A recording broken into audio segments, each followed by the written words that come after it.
Assalamualaikum warahmatullahi wabarakatuh. Di hari atau minggu terakhir kita berada di Indonesia dan kita telah menginap satu malam di Dago. Dan setelah check out, ini kali pertama saya mengunjungi satu taman dan punya sejarah di dalamnya. Kita lihat ada apa, dan taman ini bernama Tahura. Kita lihat, ini adalah gerbang keluarnya. Ini gerbang keluar, dan karena saya pertama kali jadi salah, dikira ini gerbang masuk tapi gerbang keluar. Jadi kita harus beli tiket. Tahura IR Juanda.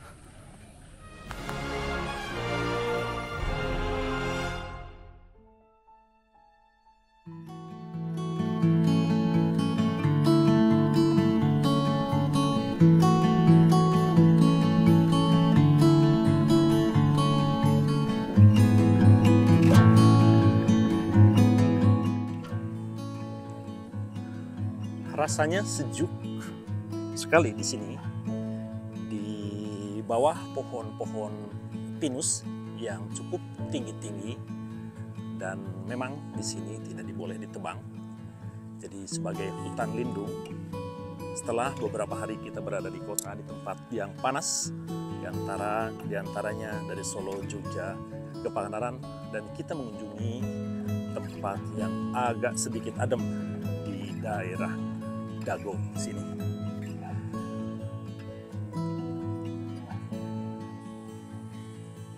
Hari ini adalah hari biasa, itu di hari Rabu, jadi para pengunjung agak sedikit sepi, dan memang kita memilih di waktu sepi, bukan di waktu weekend. Kita sangat menikmati suasana dengan keadaan sejuk serta tidak begitu ramai.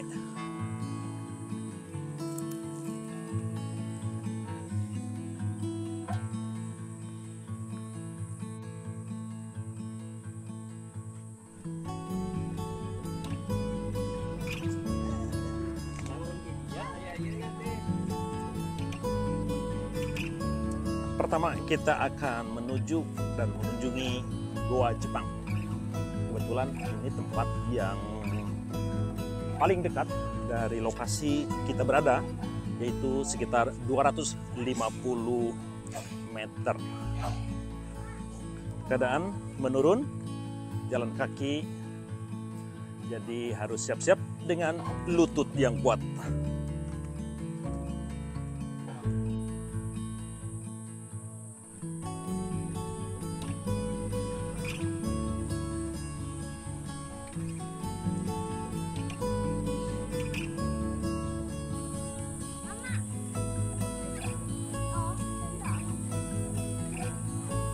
Nah, di depan kita ini adalah kita memasuki daerah yang dinamakan Goa Jepang. Kita lihat, dan mungkin kita bisa masuk. Kita akan masuk di dalamnya, dan ada berapa ini? Ayah opat liangnya. 4 pintu di dalamnya masuk sama. Oh, iya. Karena gelap, kita akan sewa center.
perjalanan ini kita lanjutkan untuk menuju tempat yang lain.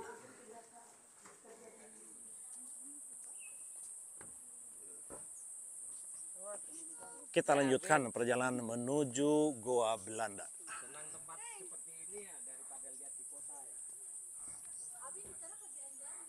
Hanya melanjutkan perjalanan ini lurus. Katanya sekitar 1 kilometer lagi. Kita coba.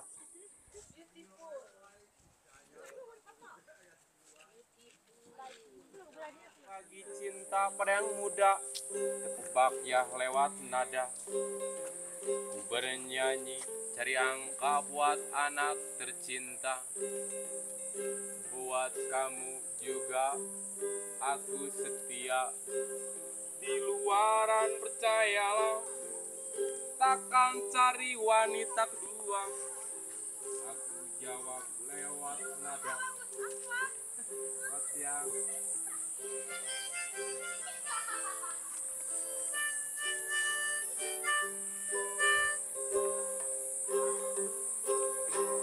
ada cerita di hutan tadi pagi banyak monyet. Monyet mangpret oleh seni cerewet, karena aku bisa menggeram suara-suara macan. Monyet mangpret takutnya disekam oleh macan asli. Mungkin pada aku tidak kesurupan suara macan kau menggeram. Kadang-kadang musir monyet oleh ketapel karet jadi mangpret. Monyet pikirnya takut idet pret. Barusan ada pengamen jalanan dengan suara yang cukup merdu dan lirik-lirik mungkin dia karang sendiri tapi cukup lucu dan bisa menggembirakan para pengunjung di taman ini. Dan kita sekarang memasuki daerah Gua Belanda. Seperti apa keadaannya? Kita masuk dan ikuti terus di tempat ini. Seperti inilah penampakan Gua Belanda, dan pada masa itu di awal abad ke-19 fungsi untuk Gua Belanda ini akan dijadikan sebagai irigasi untuk pengairan, dan memasuki masa perang saat itu beralih fungsi menjadi sebagai pertahanan militer oleh pemerintahan Belanda. Kalau lihat dari sini nggak begitu panjang dan bisa kelihatan ada titik cahaya di ujung sana.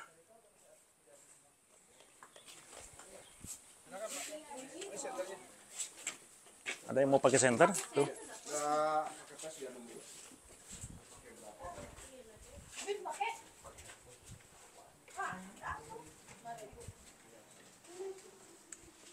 Masuknya ke kanan dulu, Pak. Iya, iya.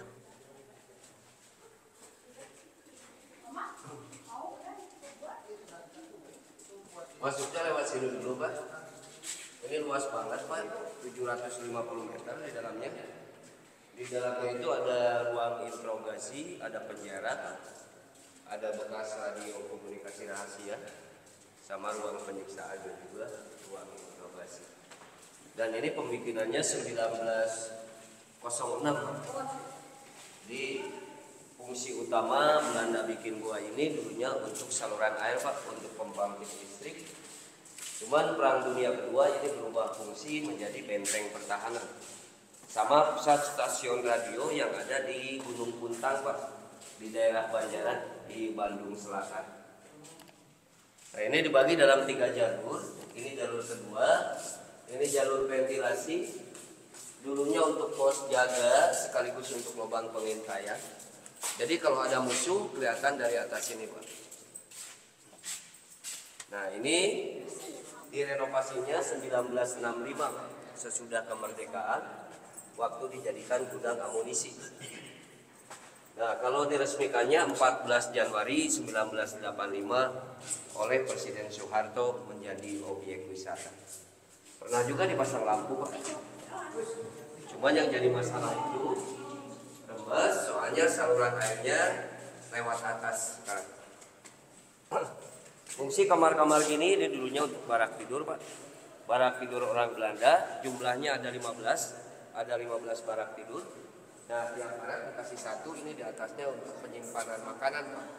Ini untuk naruh makanan sama pakaiannya yang di atasnya. Kita lewat sini Pak. Nah, kalau berbicara luas Taman Hutan Raya itu 590 hektar, udah termasuk dulu. Jadi ini semuanya ada 6 pintu masuk Bu. Ada 6 pintu masuk, tapi semuanya udah satu paket ya, udah satu tiket. Nah, dari belakang gua juga bisa langsung jalan ke arah air terjun. Dari belakang itu ke arah air terjun, cuman jaraknya masih 4 km ke Curug Momas, Maribaya, Lembang.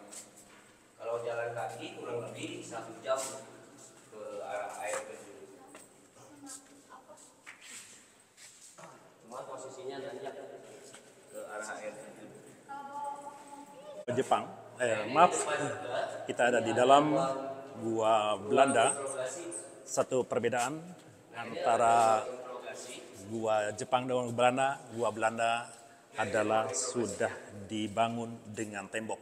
Nah, jadi kalau dapat tawanan diinterogasi dulu di sini. Ini ruang penyiksaannya, ruang interogasinya. Jadi kalau dapat tawanan itu diinterogasi dulu di sini. Jadi kenapa Jepang sama Belanda berdekatan? Tadi udah masuk museum Bu? Belum? Museum di depan sama rusa juga ada di sana. Penangkaran rusa.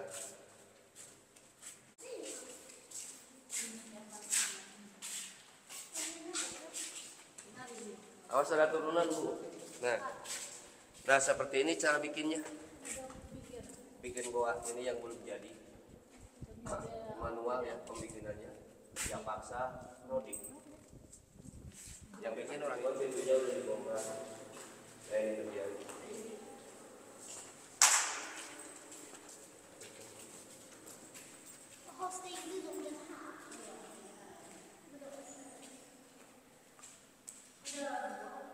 Dahulu kala tempat ini dijadikan sebagai penjara untuk para tahanan, mungkin tahanan orang Indonesia yang sudah muak dengan keadaan pada waktu itu. Pintu gerbang yang dulunya ada pintunya, tapi sekarang hanya tinggal yang ada di atas saja.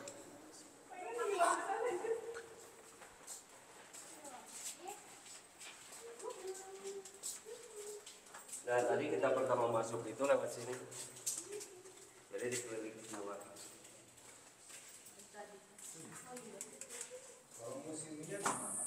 Kita telah memasuki dua jenis gua, yaitu gua Belanda dan gua Jepang. Dan perjalanan ini kita menuju jalan kembali ke semula. Dan saya ucapkan terima kasih untuk sahabat semua yang telah menonton video ini. Sampai jumpa di lain kesempatan.